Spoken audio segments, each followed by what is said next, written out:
Makanya sekarang itu ada sampai ada fenomena bahwa produser itu nyari cerita, saking kurangnya penulis, mungkin dia sampai nyari cerita dari Wattpad. Kayak misalnya ada cerita-cerita yang trending di Wattpad gitu kan, udah punya pembaca yang banyak, bahkan dari thread Twitter.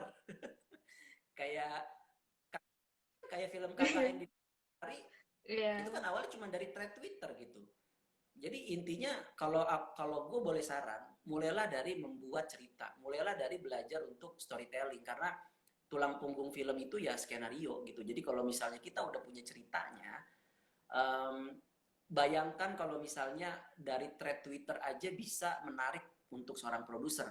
Apalagi kalau kamu punya satu skenario utuh yang bisa ditawarkan ke produser. Dia nggak akan ngelihat lu siapa, tapi kalau produser itu udah baca skripnya dan dia suka, ya dia bisa eksekusi itu. Sangat happy produser kalau ngebaca skenario bagus. Bahkan Ernest Prakasa sudah beberapa kali melakukan mengangkat sebuah film dari anak muridnya yang ikutan kelas skenario, termasuk ghostwriter. Ghostwriter itu kan awalnya dari Noni Gunawan namanya. Noni Gunawan itu adalah salah satu orang yang ikut kelas menulisnya Ernest Prakasa. Jadi waktu submit tugas, ibaratnya kayak tugas gitu ya, bikin bikin sinopsis cerita, dia submit cerita premis tentang ghostwriter. Nah menurut Ernest menarik, ditawarkan ke produser, akhirnya jadilah film, ditulis bareng sama Bene, jadilah film dan meledak juga gitu. Jadi memang segitu banyaknya kebutuhan industri ini akan cerita, akan penulis gitu. Jadi kalau misalnya ditanya mau mulai dari mana, mulailah dari menulis karena itu jalur yang paling paling mudah, paling aksesibel, paling mudah diakses oleh produser gitu. Atau jalur kedua, kalau misalnya lu lebih tertarik di depan layar, boleh juga ikut sebagai pemain, mungkin ikut kelas acting. Sekarang udah banyak kok yang buka kelas acting. Terus misalnya banyak aktor-aktor kita juga yang memulainya dari ekstras kok, banyak yang mereka nggak langsung tiba-tiba jadi aktor terkenal.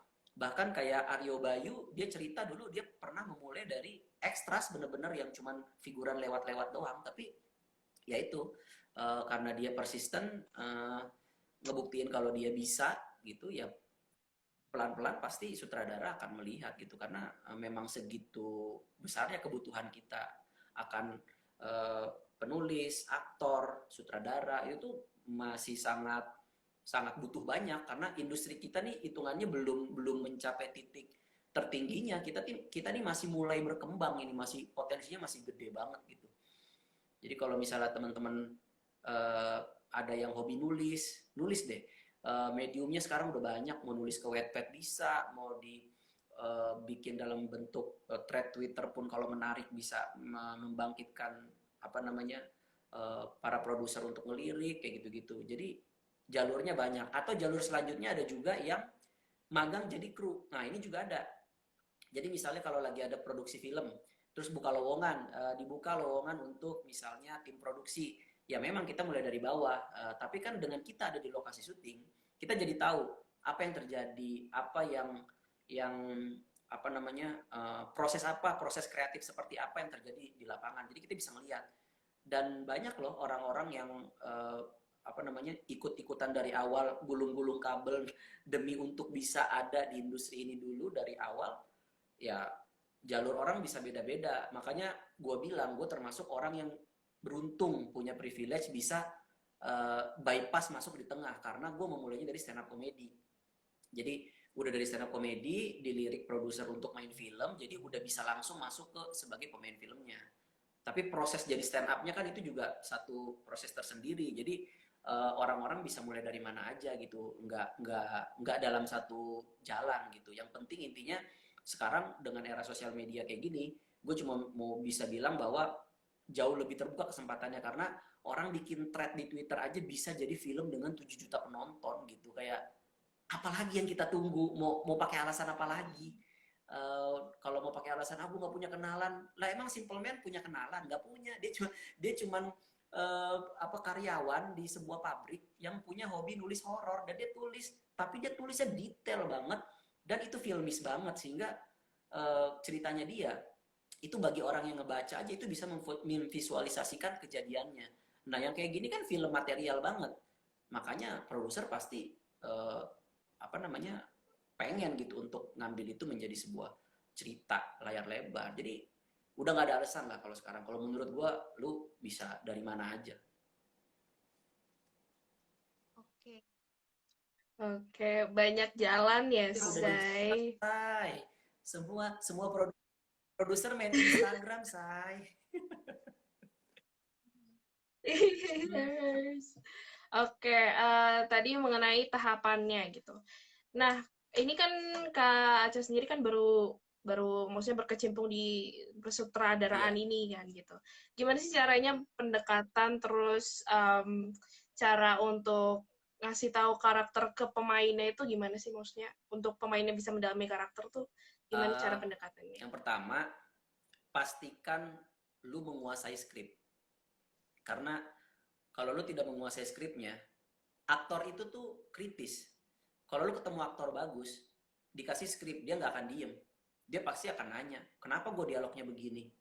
Kok gue benci sama bapak, tapi kok gue masih mau datang ke rumah bapak? Wah, itu pertanyaan-pertanyaan itu harus bisa kita jawab. Kalau kita nggak bisa menjawab pertanyaan-pertanyaan itu, mereka nggak akan bisa percaya sama kita sebagai penulis dan sutradara. Karena kita dianggap tidak punya basis yang kuat dalam membuat karakter, dalam membuat konflik. Jadi itulah pentingnya ketika kita nulis uh, dialog, ketika kita membuat sebuah scene, ketika kita mendevelop sebuah karakter, pastikan tidak ada yang sia-sia. Semuanya ada meaningnya. Kenapa ada scene ini? Kenapa scene ini harus ada? Lo harus punya jawabannya. Karena kalau misal lo nggak punya alasan yang kuat, terus buat apa ada scene ini? Cut aja mendingan, langsung aja ke scene berikutnya. Jadi kita ketika nulis, scene by scene itu ada fungsinya. Nggak bisa kayak, ya biar biar panjang aja. Nggak bisa kayak gitu. Harus ada fungsinya. Apa yang mau lo sampaikan di scene ini? Ada informasi kah? Atau ada planting kah untuk nanti di twist berikutnya? Atau ada backstory karakter kah yang mau lu sampaikan? Atau ada sebuah gestur yang menunjukkan sesuatu kah gitu. Jadi harus ada itu. Jadi ketika kita udah paham betul isi adegan itu apa, skenario itu mau dibawa kemana, karakter itu punya ketakutan apa, punya mimpi apa, punya tujuan apa, dengan bekal itu kita bisa ngobrol sama uh, pemain. Itu pun gue masih muntah. Itu pun gue masih di malam sehari sebelum ketemu mereka gitu, karena gue tahu betul gitu Pak Yayu Mhm. Undru, Ira Wibowo, ini orang-orang yang sangat gue hormati karyanya gitu, dan gue tahu mereka pasti udah jauh senior di atas gue in terms of perfilman gitu kan. Kalau tiba-tiba dia ngeliat ini siapa ada anak baru mau ngatur-ngatur gue, itu kan pasti beban buat gue kan. Makanya malam sebelum ketemu mereka tuh gue persiapkan udah kayak mau uas kayak mau UTS gitu. Yang jadi gue pahamin, gue baca lagi skripnya, gue yakinkan diri gue bahwa oke, gue tahu alasannya. Jadi begitu sebelum ketemu mereka malamnya gue tuh sampai asam lambung naik, muntah karena nervous. Dan itu wajar gitu. Ketika lu nervous, bahkan gue stand up sebelum stand up udah bertahun-tahun stand up pun, tapi sampai hari ini setiap gue mau manggung, gue tetap masih mual gitu. Jadi kayak itu pertanda bagus sebetulnya. Itu pertanda bagus bahwa lu punya apa ya, punya spirit yang tinggi, punya punya passion untuk menjalankan ini, karena ini sampai menjadikan lu kepikiran lebih besar gitu kan. Artinya ada energi besar yang lu investasikan ke dalam hal ini sehingga segitu takutnya lu menghadapi orang, which is good kalau menurut gua. Karena biasanya gua kalau mau stand up, kalau awalnya gua muntah-muntah itu berarti atasnya ntar lucu. Justru kalau misalnya gue terlalu santai kayak ini mah gampang, ntar pas naik kok tiba-tiba kok nggak lucu ya gitu. Jadi kayak semakin gue mual saat persiapan, semakin bagus itu tandanya kalau buat gue ya. Jadi uh, gue muntah, terus hari pertama gue ketemu mereka, gue nggak berani untuk langsung masuk ke skenario. Jadi yang gue lakukan adalah kita ngobrol. Gue kenalin diri gue, terus gue ceritakan Pak Dahlan ini keluarganya seperti apa, terus apa motivasinya, apa backstorynya, kenapa Laras bisa benci sama bapaknya, kenapa dia buka panti asuhan, kenapa dia menjadi pekerja di panti jompo, kenapa dia, pokoknya 1000 pertanyaan yang kira-kira bisa jadi bibit pertanyaan aktor itu gue gue coba jelaskan di awal sebagai intro. Jadi kita lebih ke kayak ini loh, gue punya cerita, dengerin ya gitu. Kayak kalian tuh nanti akan jadi ini, dan kenapa begini, kenapa begitu, ini loh alasannya gitu. Nah, setelah menjelaskan itu, barulah mereka mulai keluar pertanyaan, terjadilah diskusi. Oka mulai nanya, kenapa ya kalau misalnya gue agak nggak paham soal ini, scene yang ini, kenapa gue masih harus mau disuruh-suruh sama bapak, padahal gue benci sama bapak. Nah, gue jelasin alasannya.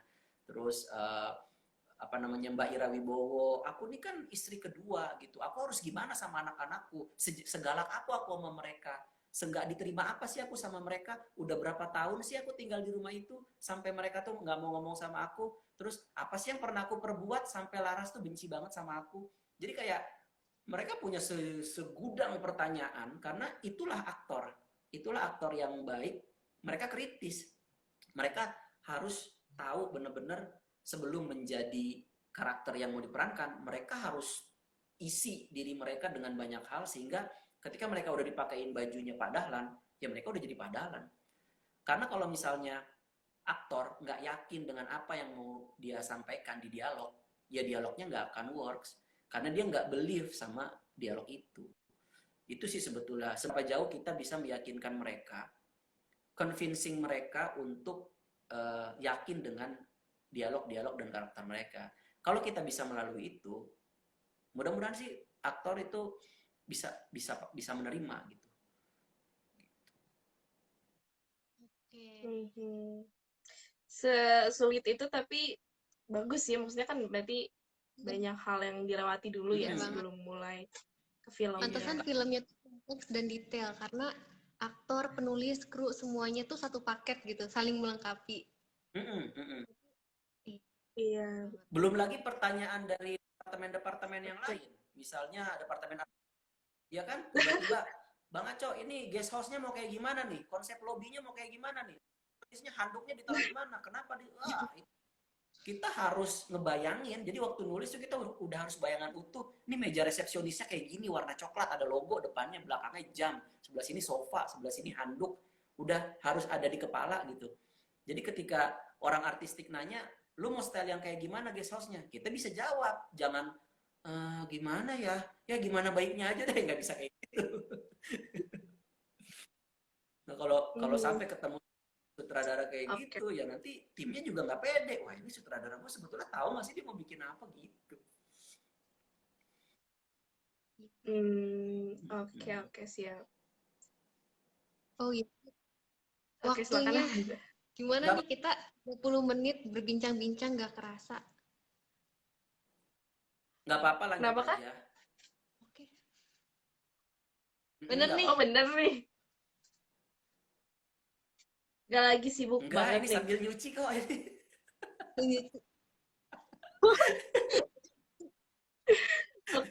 Oke. Oke, berarti yang Anda bisa dilanjut Gitu kita habisin pertanyaannya. pertanyaannya ya.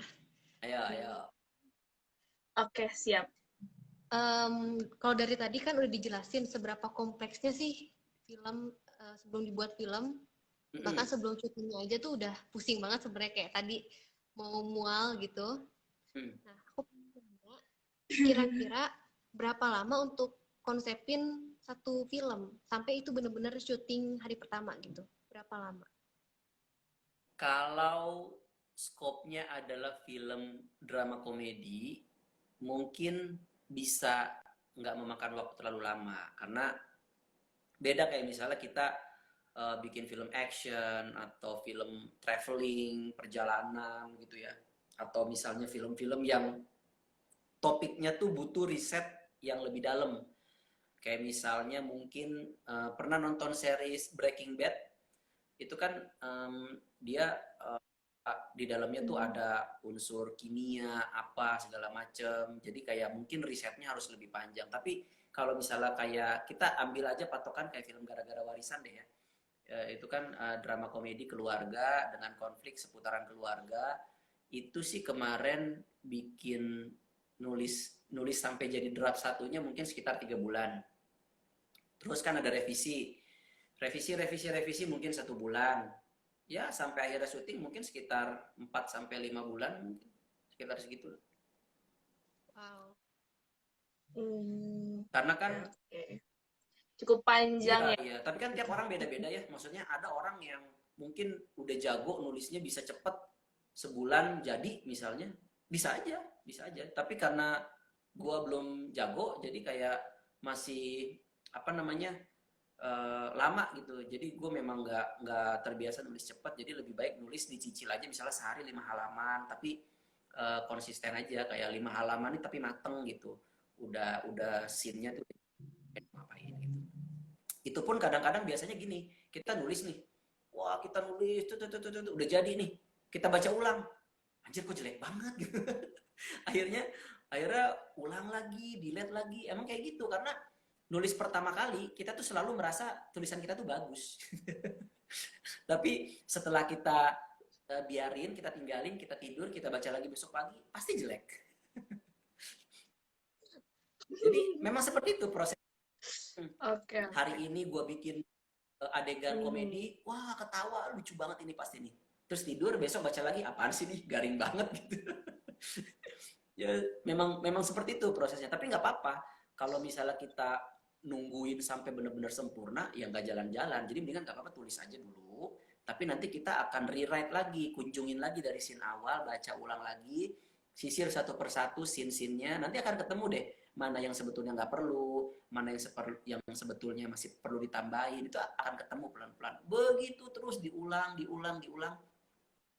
sampai akhirnya setelah 3 bulan, oke, udah yakin kalau misalnya ini udah bisa jadi draft. Begitu dikirim ke produser, dicoret-coret lagi sama produser, kurang ini, kurang itu.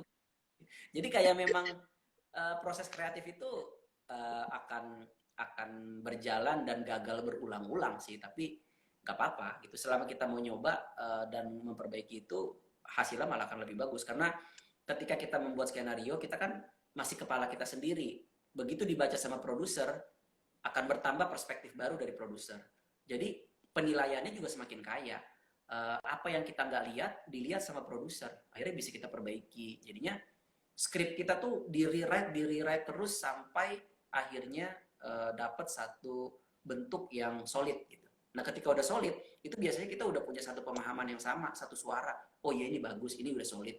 Ini udah nggak menimbulkan pertanyaan, ini udah nggak ada plot hole, udah. Baru let's do it, syuting gitu. Oke, siap. Nah, ini ada pertanyaan, kita sekalian nanya ya dari sini. Ada dari Octavianus_Jeffrey, katanya waktu proses penulisan skenario film Gara-Gara Warisan itu yang diprioritaskan tuh mikir cerita dulu, pesan moral dulu, drama atau lucunya? Karakter.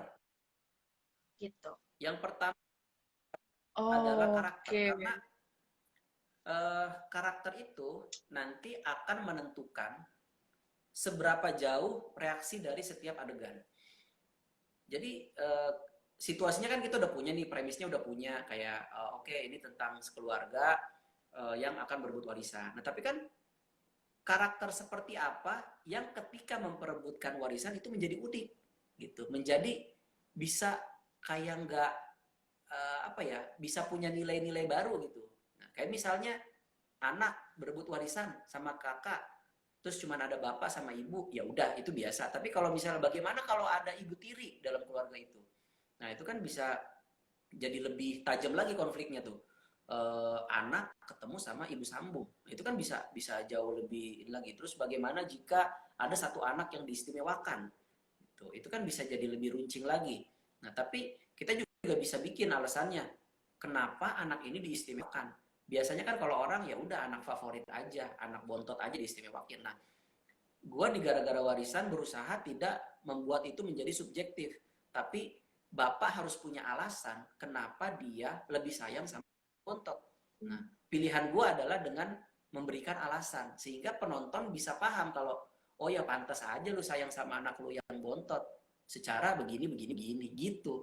Karena kalau cuman ya udah gue sayang aja sama anak bontot gue, itu kan kayak terlalu subjektif aja gitu, kayak jatuhnya jadi stereotip anak bontot pasti disayang, padahal belum tentu. Ada juga yang anak kesayangannya anak pertama ada gitu.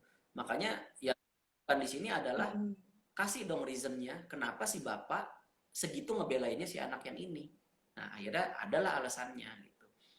Ya kayak gitu-gitunya lah, detail-detail kayak gitu. Tapi hal yang pertama adalah karakter.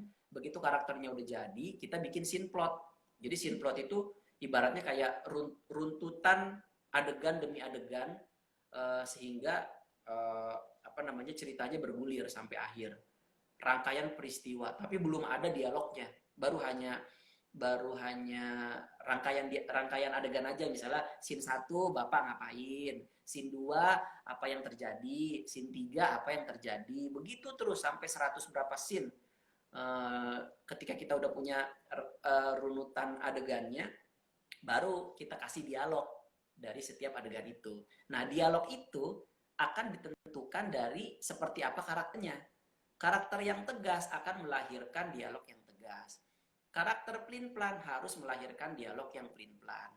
Karakter yang pasif agresif harus mengeluarkan dialog yang pasif agresif. Sehingga ketika scene-nya kita tonton, kita bisa mengenali karakternya dari apa yang dia ucapkan, dari gestur-gestur dia, gitu. Jadi jangan sampai nanti karakternya begini, kok dialognya begitu, nggak sinkron dengan karakternya. Nah kayak gitu. Jadi gue selalu persiapkan karakternya dulu. Jadi ketika mau bikin dialognya, gue tinggal inget-inget lagi. Oke, karakternya Adam gimana? Orangnya takut salah, sering mengalah, begini. Oke, untuk seorang yang seperti ini, mungkin kalimatnya begini. Nah gitu. Jadi ketika orang denger kalimat itu keluar dari Adam, ya orang paham, oh ya pantas lu ngomong gitu, lu kan orangnya begini gitu. Terus dari Rini online, akhirnya bisa kebayang kan kalimat-kalimat dia ketika ditanya emang berapa harganya itu gitu. Nah, itu bisa keluarlah komedi dari situ, bagaimana dia menyembunyikan harga dari suaminya apa segala macam. Nah itu semua lahir dari karakter.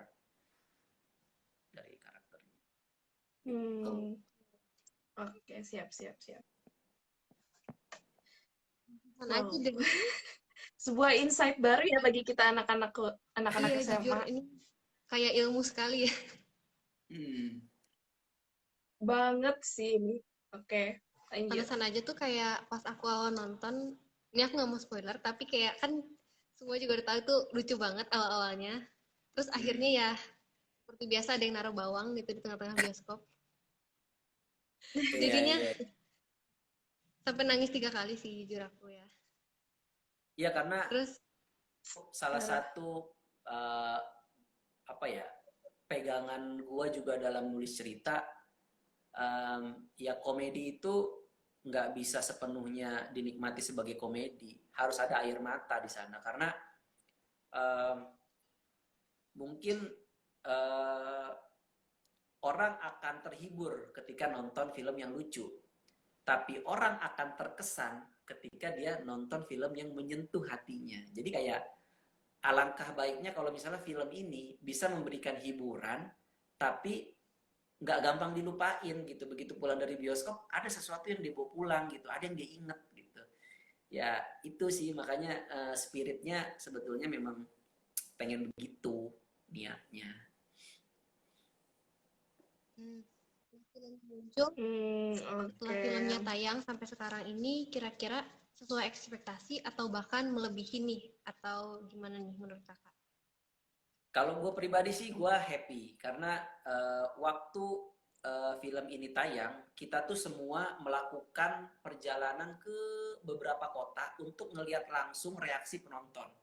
Jadi kita diam-diam kita pergi ke Solo, kita ke Malang, kita ke Surabaya. Itu kita masuk ke bioskop, di saat orang nonton, kita nonton dari samping, kita lihat reaksi orang. Ada yang ketawanya bener-bener ketawa, dan ketika nangis semua nangis gitu. Nah di situ kita ngelihat kalau misalnya oh berarti rasanya cukup tersampaikan gitu. Dan ngelihat review-review yang ada juga, thanks to social media juga ya, kita bisa langsung mendengarkan output dari orang-orang kan. Orang yang habis nonton langsung nge-tweet, orang yang habis nonton langsung posting di Instagram, dan dia memberikan apa namanya ulasan bahwa dia suka, dia sedih, dia nangis sambil ketawa, dia bilang kayak gitu-gitu. Nah itu tuh sebagai bentuk feedback yang langsung ke gua gitu, dan gua ngelihatnya kayak oh berarti udah benar gitu, memang rasa itu tersampaikan ke mereka gitu. Nah kalau masalah jumlah penonton yaitu tergantung inilah rezeki. Kalau misalnya sekarang 100.000 sejauh ini ya udah disyukuri aja karena 500.000 juga bukan jumlah yang sedikit gitu. Dan untuk tahun ini pun kita udah masuk peringkat 10 besar film di sepanjang 2022. Jadi ya kita sih happy, produserku juga dengan sudah menyentuh angka 5,5 juta sampai hari ini dan masih keep rolling. Jadi mudah-mudahan sih bisa lebih banyak aja orang yang nikmatin filmnya gitu.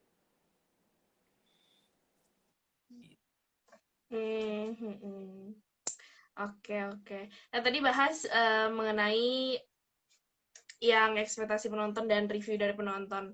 Nah ini kan banyak banget yang bilang bahwa ngakaknya tuh ngakak banget, dan juga waktu dari interview yang bareng Kak Ernest tuh bahwa sempat ragu kalau misalkan lawakannya tuh nggak sesuai sama yang penonton kan. Kira-kira menurut Kak Aca sendiri tuh faktor apa sih yang bikin lawakannya tuh tetap masih bisa diketawain sama penonton banyak gitu? Kalau gue sendiri merasa komedi itu harus dekat sama penonton. Jadi apapun yang kita jadi jokes gitu harus yang relate dulu. Kayak misalnya adegan-adegan di sepanjang guest house dengan tamu yang aneh-aneh. Itu kan pasti orang juga yang pernah nginep di hotel relate gitu kalau emang ada orang tamu-tamu yang rese kayak gini. Disuruh check-in jam berapa, dia datang kecepatan, disuruh apa macam-macam gitu. Berangkat dari situ baru gue membuat sebuah jokes. Dan prinsip gue adalah jangan membuat jokes yang berada di atas situasi, tapi situasinya di atas jokesnya. Jadi memang yang kita buat lucu adalah situasinya. Karena kalau situasinya udah lucu, siapapun yang kita tempatkan nanti di situ, mau itu aktor ataupun komedian, itu bisa jadi lucu. Makanya scene yang ketika Ari Kriting dan ada Oka Antara di situ, ya mereka nggak berusaha ngelucu, mereka emang situasinya ada tamu kecepatan tapi beda zona daerah, itu kan kayak situasi gitu, kayak bukan sesuatu yang harus dilucu-lucuin dan sangat mungkin terjadi di kehidupan hari gitu. Yang satunya juga nggak tahu kalau misalnya itu daerah mana, yang satunya juga nggak tahu kalau misalnya check-in itu harus jam 2 tapi WIB apa WIT, kan orang juga nggak tahu gitu. Jadi kayak situasinya memang udah komedi, jadi ketika dimasuk orang mereka hanya perlu panik-panik dan reaksi-reaksi udah jadi komedi gitu. Dan itu akan menjadi komedi yang universal karena orang relate dengan situasinya, bukan dengan kata-kata yang dilontarkan dengan jokesnya gitu. Jadi nggak perlu trying to be funny juga. Jadi kita berusaha bikin situasinya aja selucu mungkin. Ya kayak misalnya karakter Rini. Siapa sih yang nggak ngalamin belanja online kayak Rini? Kita semua pernah kayak Rini gitu loh. Hunting diskon, hunting cashback. Kita semua pernah jadi orang seperti itu. Nah kenapa orang bisa ketawa? Karena orang relate dengan Rini. Orang tahu memang yang namanya belanja online itu ya kayak gitu. Terus perjuangan dia pengen jadi influencer, dia memang begitu gitu. Orang ada yang kayak gitu. Jadi kita nggak perlu bikin yang jauh komedinya, yang dekat-dekat aja sama kita. Kehidupan sehari-hari istilahnya komedi yang membumi gitu. Kalau kita udah bisa bikin komedinya membumi, nggak macem-macem, ya harusnya sih orang bisa ketawa gitu. Ya meskipun demikian tetap sih yang namanya komedi kan selera ya.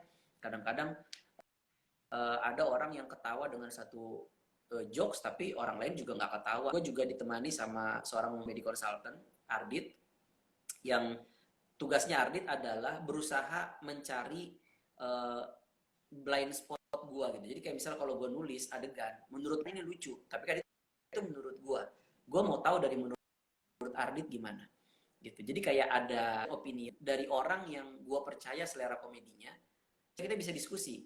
Kalau misalnya gue tanya ke orang awam, ini lucu, ini lucu nggak lucu, tapi dia cuma bisa bilang lucu atau nggak lucu. Bedanya kalau gue nanya sama seorang comedy consultant, lucu nggak? Lucu. Kenapa lucu? Karena ini. Kenapa nggak lucu? Karena ini. Dia bukan cuma bisa menilai lucu atau enggak, tapi dia bisa memberikan alasan kenapa itu lucu, kenapa itu nggak lucu. Sehingga kita bisa diskusikan alasan itu. Make sense nggak alasannya Ardit ketika misalnya dia bilang ini nggak lucu? Kita discuss. Nah, disitulah akhirnya timbullah satu perbaikan atau penguatan diksi mungkin, atau perubahan perubahan gestur yang mungkin bisa memperkuat sehingga scene ini bisa lebih worth. Pada awalnya memang gue harus tulis komedinya dulu sendiri gitu. Nanti Ardit di situ adalah sebagai orang yang bisa gue ajak diskusi untuk meyakinkan gue bahwa scene ini memang sudah kita sepakati memang lucu gitu. Baru kita Oke, jalan emang jadi harus syuting gitu. coba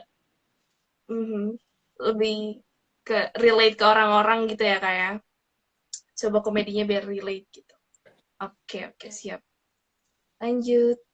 Sama Iya. aku juga mau nanya sih Praktek soal penggunaan juga, cuman kalau gua sih Kenapa Kak? Maaf. ya menggunakan komedi konsultan itu juga memang pilihan biasanya. Ada yang pakai, ada yang enggak gitu. Sih menyenangkan kalau misalnya ada komedi konsultan karena gue bisa berdiskusi, gue bisa membuat sebuah jokes itu atau adegan komedi itu bisa melalui dua kepala, bisa berdiskusi, bisa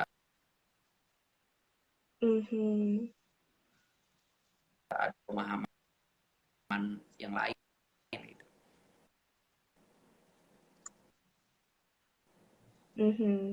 Jadi belajar dari berbagai sudut pandang ya Kak ya.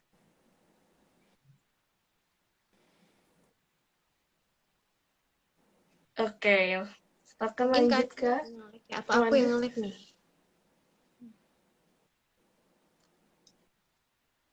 Ini dari kacanya ya, sinyalnya. Oh, udah bener lagi. Oke, lanjut. Ya Kak, Oke. Kayaknya kaca sinyalnya udah, oke udah. Udah better. Nah, putus. Ayo lanjut Amanda. enggak Kak, tadi sempat putus-putus di sini.